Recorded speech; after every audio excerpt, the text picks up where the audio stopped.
Nonood ka ng video na ito, naniniwala akong may dahilan kung bakit nakita mo ito. Baka naghahanap ka ng extra income. Baka gusto mo magkaroon ng mas magandang buhay. O baka ramdam mo na kailangan mo nang gumawa ng ibang paraan para maabot ang pangarap mo. Kaya gusto kitang tanungin ngayon, kung may pagkakataon kang matuto ng isang online skill na pwede magbigay sa'yo ng additional income, open ka bang malaman kung paano? By the way, ako nga pala si Christian Lawrence Corpus, founder ng The Kaizen Project.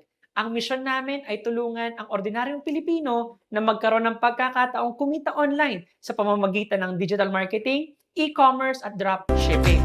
Gamit ang tamang sistema, tamang mentorship at isang community na sabay-sabay umaangat. At ang gusto kong ibahagi sa iyo ay ang tatlong dahilan kung bakit naniniwala ako ngayon ang tamang panahon para magkaroon ng side income. Una, mas mabilis tumaas ang gastusin kaysa sa kinikita ng karamihan. Habang tumatagal kasi, pataas ang presyo ng pagkain, kuryente, gasolina, at halos at ang pang-araw-araw na pangangailangan. Kaya kung iisa lang ang source of income mo, mas lalong mahirap makahabol. Pangalawa, digital na ang mundo. Mas maraming negosyong online. Mas maraming tao ang bumibili gamit ng cellphone. At araw-araw may mga taong kumikita dahil natutunan nilang gamitin ang internet bilang oportunidad para kumita sila.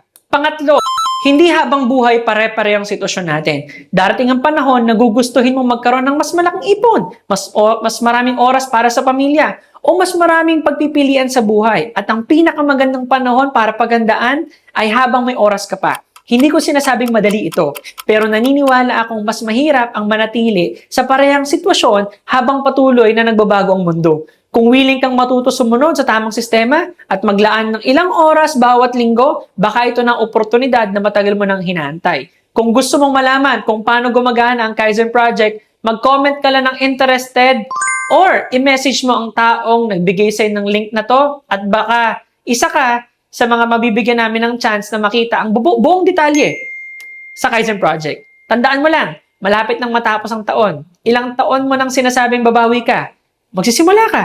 Mag-iipon ka. O hahanapin mo na naman ang opportunity mo mabago ng buhay mo. Kung pareho pa rin ang gagawin mo, malamang pareha pa rin ang magiging resulta mo. Kaya ang tanong, anong gagawin mong bago matapos ang taon para may magbago rin sa buhay mo? Hindi mo kailangan maging magaling agad. Ang kailangan mo lang ay maging willing ka na magsimula. Baka ang panonood mo ng video na to ang isang maging unang hakbang sa pagbabagong inaantay mo. And again, I'm Christian Lawrence Corpus at welcome sa Kaizen Project. Kita-kita tayo sa next video.